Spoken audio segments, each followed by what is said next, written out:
Então vamos lá, bem amigos da podosfera, do Spotifyzera, do Deezerzeira. Bem-vindes, bem-vindas e bem-vindos a mais um Baseado em Fatos Reais. Eu sou a Sheili Calef e estou aqui com pessoas maravilhosas para contar mais um caso incrível para vocês. Quem são as pessoas maravilhosas? Você! Eu não, ela é que é maravilhosa. Não sou eu não sou maravilhosa. Você também é maravilhosa. Não, Ai, gente, estamos com os problemas de autoestima aqui no Baseado em Fatos Reais. Então vamos falar primeiro com a mais maravilhosa, que é a nossa convidada. Vai, maravilhosa. Olá, gente, sou a Karine Ros, trabalho com desenvolvimento de mulheres, tenho um treinamento chamado Programa Elas, trabalho em autoconhecimento, influência, assertividade. Muito legal, meu Ela é programa. Nossa ídola, inclusive, trabalha muito com empoderando, não sei se essa palavra é ideal, mas assim, fortalecendo a presença das mulheres, especialmente em ambientes de tecnologia, a rainha dos dados, gente. Você vem falar um negócio, ela esfrega um dado na sua cara, ela vai... Maravilhosa. E compondo esta mesa estou eu, aquela voz que sempre chega arrebentando e que hoje a Sheili tomou o cuidado de me barrar. E aí, como eu gosto sempre de fazer, né, eu sempre faço essa pegadinha com as pessoas que vêm gravar o Baseado em Fatos Reais pela primeira vez, assim, quando elas são iniciantes, né, porque eu acho que é importante. A Karine acompanhou uma gravação já, que vocês já tiveram a oportunidade de escutar, mas ela ainda não contou pra vocês como funciona o Baseado em Fatos Reais. Será que ela já consegue contar pra todo mundo como funciona? Vamos lá, né? Vamos tentar. Valendo. Estamos aqui pra isso. 5 segundos. Fala, como funciona o Baseado em Fatos Reais? Bom, o Baseado em Fatos Surreais, você recebe histórias, né, de mulheres anônimas, e a ideia é que você conte a história dela em primeira pessoa. Você pode, né, florear um pouquinho a história, mas a ideia é que você conte a essência do que as mulheres trazem como depoimentos. Maravilhoso. É isso aí, acertei? Praticamente, né? Não é? Não é? E se você não mandou sua história pra cá, eu não sei porque que você tá perdendo tanto tempo, porque eu tenho certeza que tem histórias incríveis. Aquela história que você sempre conta quando bebe um pouco mais, né? Todo mundo tem uma dessas. Como eu bebo muito, eu tenho muitas. Então manda pra gente no nosso e-mail, bfsurreais@gmail.com. Pode ser texto, áudio, manda do jeito que você quiser que a gente conta ela aqui. Vamos pra estreia da Karine? Vamos lá, gente. Pro caso da semana. Baseado em fatos surreais. Histórias de mulheres como nós, compartilhadas com empatia, intimidade e leveza. Onde o assunto é a vida e o detalhe, o surreal. Bom, a minha história é uma história muito surreal. Várias vezes eu fiquei meio assim em choque, ouvindo, lendo, mas talvez muitas mulheres se reconheçam em algumas desses relatos. E a história é a seguinte. Na época eu era bem jovem, né? Tinha 17 aninhos. Eu não morava na minha cidade, estava morando na cidade ao lado. Eu estudava, né, nessa cidade. Eu conheci um rapaz, né, quando eu comecei a fazer essa minha graduação nessa idade. Eu comecei a namorar com esse cara. Eu conheci lá, fiquei 1 ano e meio namorando ele. Numa dessas vezes em que a gente estava juntos, era aniversário dele. E nesse aniversário, ele chamou os amigos dele, né? Estávamos lá, rolando uma cervejinha, petiscos e tudo mais, e só tinha aquela homarada naquela mesa. E aí eu me senti assim meio deslocada, né? Não tinha nenhuma amiga minha, tava lá, só tinha um homem. Só tinha homem mesmo, só assim, homarada. Literalmente. Isso, só homarada. E aí começou aqueles papos, aquelas piadinhas machistas, aquelas piadinhas, né, entre homens, tudo mais. Eu comecei a ficar entediada. Comecei a ficar bodeada. Falei, pô, tô me sentindo deslocada e tudo mais. E nessas eu comecei a pegar meu celular. Comecei a pegar mensagens, trocar mensagem no WhatsApp com as minhas amigas. Fiquei ali, trocando mensagem com outras pessoas, me desconectei. Nessa que eu me desconectei, esse meu namorado, ele começou a ficar meio irritado assim na mesa, sabe? Porque eu não tava dando atenção pros amigos dele, não tava dando atenção pra ele. Entendi. E aí, a história é a seguinte, ele me pegou pelo braço, né? Então eu estava lá na mesa, eu estava trocando mensagem com as minhas amigas, ele me pegou pelo braço, me levantou da cadeira, me jogou no sofá e começou a falar um monte de... Não, peraí. Doideiras. Na frente dos amigos? Na frente dos amigos. E começou a falar que eu não tava dando atenção pra ele, não tava dando atenção pros amigos. Começou a me criticar, surtou, tava super bêbado, tava insano. E começou a falar um monte de bobagem pra mim naquele momento. Eu comecei a ficar muito... me senti muito angustiada, né? E triste e, assim, humilhada, né? Nossa, tô imaginando o desespero. Era realmente esse sentimento de humilhação. E eu falei assim, acabou. Na hora você já deu basta. Isso, na hora eu falei, acabou, não quero mais esse relacionamento. Ele já tinha sido agressivo em algum outro momento ou não? Foi esse dia que ele deu um show? Então, na verdade, foi a primeira vez que isso aconteceu. Então, apesar de a gente já ter ficado 1 ano e meio, já tava 1 ano e meio no relacionamento, eu nunca tinha visto essa agressividade. Então, foi a primeira vez que aconteceu.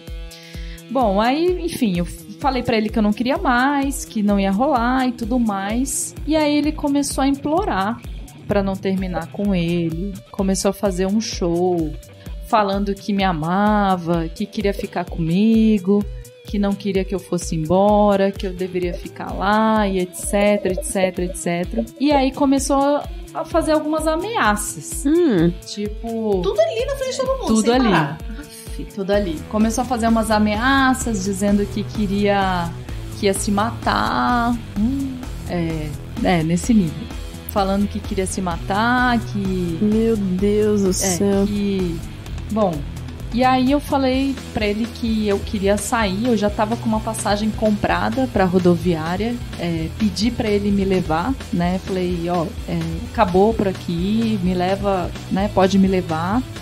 E ele não deixou eu sair. Na verdade, ele falou que era pra eu ficar, que queria que eu ficasse com ele e tudo mais. Começou a chorar, enfim, deu um outro show. E aí ele foi na cozinha, pegou um facão e falou assim, que se eu fosse embora, ele ia se matar. E aí ele mostrou pra mim a veia, qual que era a veia do pescoço e a veia do pulso, onde saía mais sangue. Então ele tinha estudado o que ele tinha que fazer na hora do drama. Acho que ele premeditou, então, né? Ele falou assim, naquele dia, quando tiver essa audiência enorme de amigos e família, não sei o que, vou dar um show. Gente, e aí... E eu olhando, eu comecei a ficar cada vez mais assustada. Eu falei assim, não, se acalma, fica tranquilo. Pode deixar, não, eu não vou. Gente, mas ninguém fazia nada, é isso que eu tô indignada. Tipo, não, o cara. Só tava vocês dois ali. Não, e fora que assim, numa proporção muito maior do que o normal, assim, na verdade ele inverteu toda a situação e virou vítima do negócio, né? Porque ele tava sendo um escroto, um babaca, ela coloca um ponto final, aí ele se transforma na vítima. Eu vou me matar, não sei o que, como se assim, ele não tivesse sido escroto no primeiro lugar, sabe? Gente, a história só melhora. Sigam-me. No momento que ele tava com o facão na mão, ele falou assim pra mim, sabe essa veia aqui? Se eu cortar, eu morro bem rapidinho. Meu, muito, muito melodramático, né? Estudioso da morte. Isso. Estudioso da morte. Aí você conseguiu tirar o facão da mão super dele, apelou, tava, né? Eu era muito inexperiente psicologicamente. E aí, naquela situação, eu comecei a acalmar, tentei retirar, né, a situação de ameaça que ele tava sentindo. Tirei a faca dele e fui em direção à porta, colocando ele pra fora e trancando a casa. Já falei assim, tô na frente de um louco, né? E aí tranquei a porta. Peraí, eu não entendi. O que aconteceu com todas essas pessoas? De repente tá vocês dois, você tá botando ele pra fora. Eu entendi que você foi botando ele pra fora de casa no sentido assim, acalmando e falando, tipo, a gente vai depois, até conseguir tirar ele de casa. Mas a galera... No momento que tava aquela discussão, que ele tinha me jogado no sofá e depois começou a conversa, o pessoal começou a sair. Aí foi saindo, ficou por isso que ninguém fez nada. Ninguém mete a colher, né? Ninguém meteu a colher. Bom, e aí consegui tirar ele, né, da casa, retirei o facão, consegui tirar ele da casa, tranquei, né, fiquei dentro da casa. Depois de algumas horas, a campainha não parava de tocar. Tocava insanamente. Eu comecei a ficar desesperada, tentando entender. Era ele falando que queria voltar, que, né, tava surtou totalmente. Nessas, a mãe dele aparece. A mãe deles também estava na festinha dele, né? Então tava a mãe, tava a minha mãe, depois que todo mundo saiu, a mãe dele apareceu nessa, falando que era pra eu sair da casa, porque ele não ia parar de ficar tocando a campainha, e que era pra eu me esconder na casa da tia dele. Gente, que loucura. Eu tô, assim, impressionada. Como você namora um ano e tanto com a pessoa e, de repente, um ano e tanto depois, a pessoa parece um surtado, né? Parece uma outra pessoa. Parece outra pessoa. Isso acontece. Às vezes as pessoas, elas... Não vou dizer que elas se transformam. Na verdade, ele já tinha esse perfil, mas ele fingiu até que ele conseguiu, né?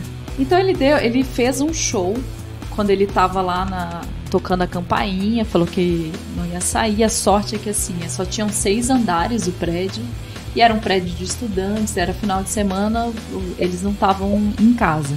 Mas eu me senti completamente humilhada, né, com esse fato, e eu fui me esconder na casa da tia, né, que ela falou, se esconde porque ele não vai mudar, ele vai continuar tocando a campainha desesperadamente, querendo entrar.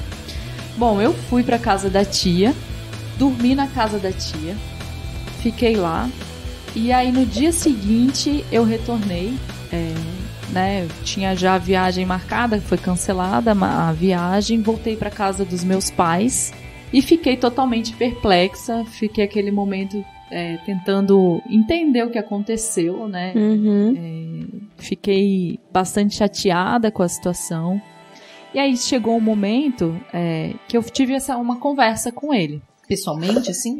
Foi pessoalmente. Começamos a colocar os pingos nos is, falei pra ele que eu não queria mais, que eu não tava feliz, que foi uma situação extremamente humilhante pela qual eu passei. E nesse momento eu tinha conseguido meu primeiro emprego, né? E aí comecei a tocar minha vida. E aí eu ouvia dos amigos dele que ele tava cada vez mais depressivo, que não saía da cama, que não queria ver amigos, que ficava em casa e tudo mais. Começou a entrar numa bad vibe aí. E eu tava super bem, tava vivendo a vida, tinha acabado de conseguir um trabalho, tava... Novas experiências, tava super feliz, assim, ainda tava, né, consegui, me recuperar dessa história. E aí, gente... Eis que um mês depois, a mãe desse cara me liga, me pedindo pelo amor de Deus que eu voltasse pro filho dela. Falando que ele não queria mais viver, que estava muito deprimido e tudo mais. E vocês não sabem.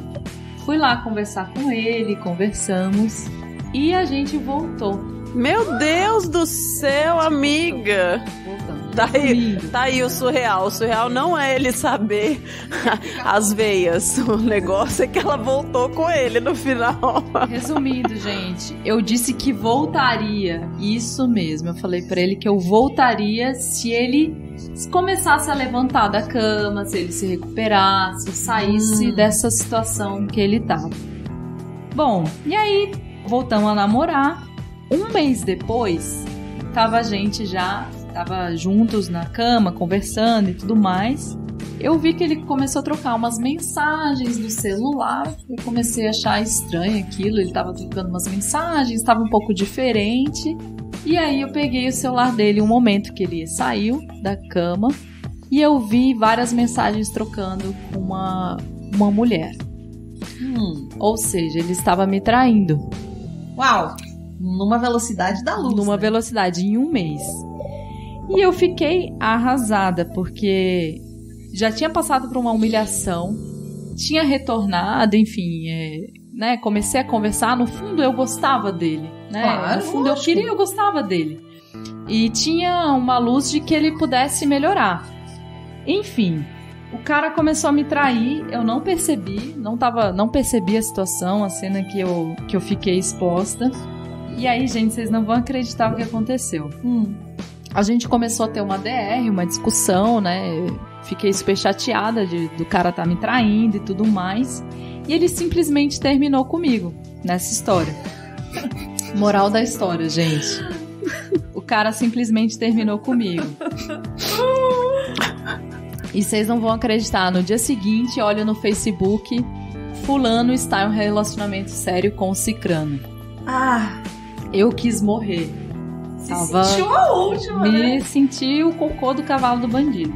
E aí fiquei pensando, cara, passei por tudo aquilo, perdi minha dignidade, perdi, né, não tinha mais nenhuma condição moral, né, me senti extremamente mal. Mas no fundo, gente, foi um aprendizado pra mim, porque eu percebi nessa trajetória o quanto eu precisava também me amar mais, né? Eu me aceitar mais como era, para conseguir ter relacionamentos que fossem mais saudáveis. Então, no fundo, hoje eu agradeço o aprendizado e agradeço o embuste mor. Embuste mor. Não estar mais na minha vida. Então, foi aí que eu aprendi não aceitar mais, né, não só pessoas que eram desequilibradas, mas também me amar mais, enfim, ter uma relação melhor comigo e com outras pessoas. O bom é que dessas histórias a gente sempre tira um aprendizado, né? O bom disso tudo, sempre tem o bom, entendeu? Tipo, a história é bizarra. Se você tem certeza absoluta do que você merece, de quem você é, você não admite uma coisa assim. E até que você foi muito forte, né? Porque terminou com ele na hora, ele deu o show, a primeira coisa que você fez foi terminar. Não, exatamente. Assim, eu me senti muito bem quando eu terminei. Quando eu tava naquele momento, eu comecei a trabalhar, eu comecei a ter experiências, eu me senti muito vivo. Mas no fundo, eu ainda gostava dele. Então, o fato de eu ter voltado a um relacionamento que não foi muito bom pra mim, me mostrou o quanto que eu precisava evoluir mesmo, né? O quanto que eu tinha que trabalhar a minha autoestima, né? Enfim, trabalhar outras questões minhas para eu conseguir estar mais forte. Sensacional.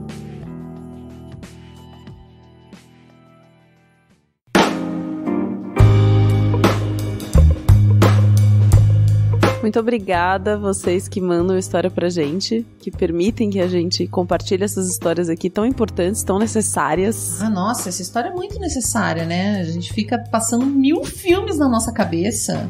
E é uma coisa muito louca, porque a gente falou, nossa, mas depois de 1 ano e meio ele dá um surto, né? Até a Karine foi comentar, pô, será que antes não deu algum sinal? Às vezes não dá sinal, gente. Ou é um sinal muito... A gente tá muito apaixonada, não percebe. Eu tive um relacionamento que ele só degringolou mais ou menos nessa época. Eu era completamente apaixonada, feliz, amava muito. Acho que até teve alguns sinais, assim, de coisas, mas nada que endereçasse pra o que virou, sabe assim? Uhum. Eu acho realmente que as pessoas que têm, os homens que são tem muito essa coisa do ciúme da posse em relação à companheira, eles sabem que isso é errado e eles controlam muito isso no início de um relacionamento, até a coisa engrenar bem, e aí de repente eles não aguentam mais fingir ser essa pessoa bacana e tranquila e voltam a fazer o que eles realmente pensam, e aí é terrível pra todo mundo. É um desgaste como essa moça passou aí. Mas agora ela está melhor. Pensa! Está em outra vibe.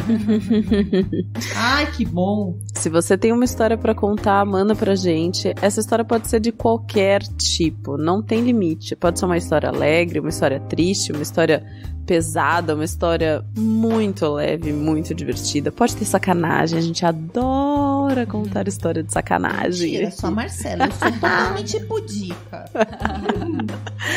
Mande para bfsurreais@gmail.com, aonde acompanha o nosso podcast, Sheili.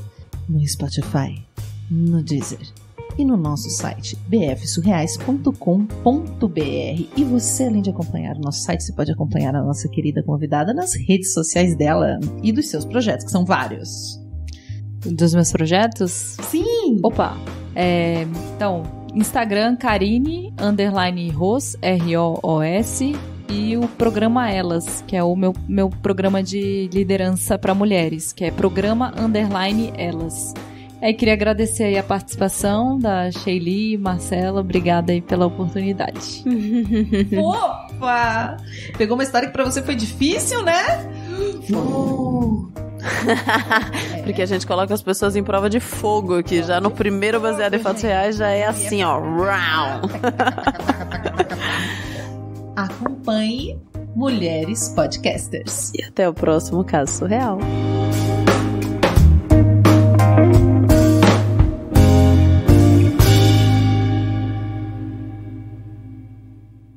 Acompanhe Mulheres Podcasters. Este podcast foi editado por Débora Veiga Ruiz.